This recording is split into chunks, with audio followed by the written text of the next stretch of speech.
the wife of Supreme Court Justice Clarence Thomas has praised a group that is fighting against the reform efforts of the highest court.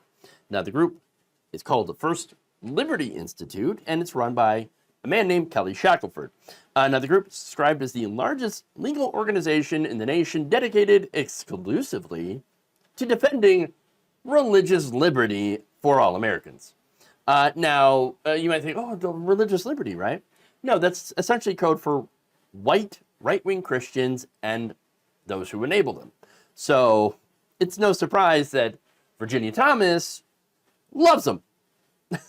So now, there was a July 31st private call with the group's top donors, okay, top conservative donors. And that's where Shackelford had read an email from Thomas, who wrote to them about their efforts to block Supreme Court reform. This is right after Biden came out with his reform. Now, he said, quote, "You guys have filled the sails of many judges. Can I just tell you, thank you so much." So that is all in caps, by the way. So what's she thanking them for? Well, that call came shortly after President Joe Biden announced support for a slate of very popular Supreme Court reforms. I'm going to tell you how popular they are in a little bit. But basically, he's called for term limits for justices, a constitutional amendment, reversing the court's recent presidential immunity decision, and a binding ethics code for the court's 9 members. Now, Shackelford said that he saw Thomas's support as evidence that judges who, quote, can't go out in the political sphere and fight were thankful for First Liberty's work to block Supreme Court reform. So, Justice Thomas, Alito, those Supreme Court justices that are like, oh, I wish I could go out there, and you know, fight it, stop this whole effort to reform the Supreme Court. I love my corruption. I love getting gifts, you know, showered on me by these billionaires like Harlan Crow. But I can't go out there and say that publicly. But apparently, Ginni Thomas can. Now, Shackelford said, quote, "It's neat that, you know, those of you on the call are a part of protecting the future of our court, and they really appreciate it." The future of the court. Meaning, of course, the lifetime appointments of these younger, very ultra right-wing conservative justices that will be making disastrous decisions for a very long time, for generations, okay? Every time the Supreme Court goes out and announces their ruling on these cases, I get nervous, as do most people. I know that the average working class person, women, minorities, labor unions, they're all going to get the shaft. And most of the time they do. Now, until there are reforms that prevent justices from taking gifts from these billionaires and then do the bidding of the billionaires, they're going to continue screwing over those aforementioned groups. Because, again, a lot of these billionaires run foundations, very conservative foundations, that have been targeting LGBTQ people, labor unions, and again, minorities, etc. So now, on the call, Shackelford referred to the changes, these proposed changes, as part of a dangerous attempt to, quote, really destroy the Supreme Court. This effort is led by people in the progressive, extreme left who are upset by just a few cases. No, the people who are angry at, for example, some of these decisions, like Roe, not members of the quote-unquote extreme left. There isn't even such a thing in this country as extreme left. Like, what is that? What is that?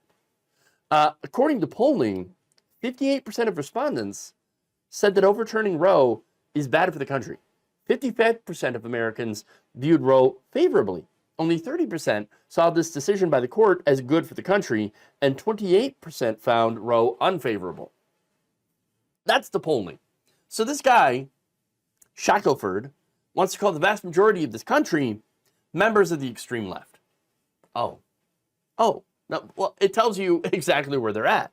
If they view the vast majority of Americans, okay, a majority of Americans as members of the extreme left, it really just shows that they're extreme right. Okay.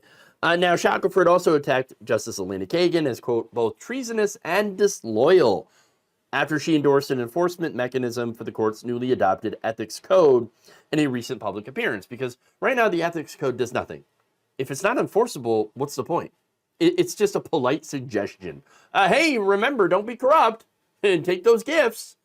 Well, I will be sure not to, take those gifts that are being given to me right now at this very second. I'm literally getting handed, stacks of money. Well, I don't know if it's money, but free trips, okay? Rides on private jets. Sometimes it is like paying off the, school loans and things like that, or mortgages. I mean, it's just unfathomable the level of corruption that we have in the court today. So now, apparently, though, you want to stop that. You are treasonous and disloyal. Telling on themselves, aren't they? Now, he also said that such an ethics code will just, quote, destroy the independence of the judiciary. The problem is the judiciary isn't independent now. We've got real estate billionaires that are buying off people like Clarence Thomas. Come on, that's the biggest example, right? But understand, though, that that's the kind of independence they want to preserve, where groups like his and the billionaires that fund them can go and essentially purchase our Supreme Court justices. They also hate accountability, okay? And they call this entire effort at accountability destroying the court. No, what it would do for them, though, is it would destroy their meticulously planned and crafted takeover of the judiciary system that they have done. They've been planning this for decades. And with Trump, they actually got the chance to enact that, to finally enact it. Trump got 3 Supreme Court justices. The Heritage Foundation literally gave Trump a list of judges to a point that were groomed for the role. And so, yeah, that's why we have the justices that we have, and that's why we have this very ultra-conservative Supreme Court that is not ruling on the Constitution, based on the Constitution. They're not ruling on precedent, they're overturning precedent. So that's what's been going on. Look, these justices, before they were picked, they had to be extremely pro-corporate. They had to be anti-choice. They had to be anti-consumer and be originalists that would ultimately help Trump and whoever the next Republican president would be. And they've done all that. So to do Supreme Court reform would throw a wrench in that. That's why they don't like it. Which is why before the call ended, Shackelford wanted his top supporters to know that they had support in high places. He said that a First Liberty staffer based in Washington, D.C., had recently been in a meeting with Ginni Thomas. Afterwards, Thomas sent the email that praised First Liberty for joining the fight against Supreme Court reform. Quote, great to meet through the meetings today. I cannot adequately express enough appreciation for you guys pulling into reacting to the Biden effort on the Supreme Court. Many were so depressed at the lack of response by ours and conservatives to recent court reform proposals. And then she went into thanking this group in all caps for their efforts. So I want to address why there's a lack of response from Republicans and conservatives on the Supreme Court proposals. Because they support them. That's right. According to a USA Today Ipsos poll, 3/4 of Americans, about 76%, support a binding code of conduct for the Supreme Court. That includes 70% of Republicans. There's more. 70% of Americans favor a constitutional amendment, stating that no person, including the president, is above the law. 54% of Republicans, still a majority, joined 72% of independents and 89% of Democrats in voicing their support for that. 63% support term limits. That's an 18-year term limit for Supreme Court justices. You know how many Republicans support that? 51%. Slim majority, but still a majority. So the American people are in favor of these reforms. I wonder if that 51% of Republicans that support term limits know that they're actually part of the extreme left. That's what this guy says. All right, Mr. Shackelford.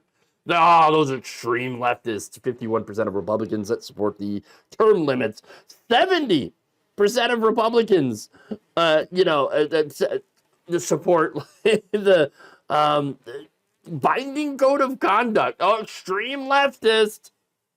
All right, sure. No, we know what's going on here, okay? Look, 66% of Republicans have a very favorable to somewhat favorable view of this Supreme Court. So they love what the court's doing. But even they're like, we should probably have some rules here, all right? Now, First Liberty is like, no rules. And you know why? It's because they're defending the corruption. And perhaps that's because they're engaging in it. I don't know for certain, but there's no reason they couldn't shower these justices with gifts in order to, get their way. It's not like we haven't seen that before with no consequences. What's to stop them? Nothing.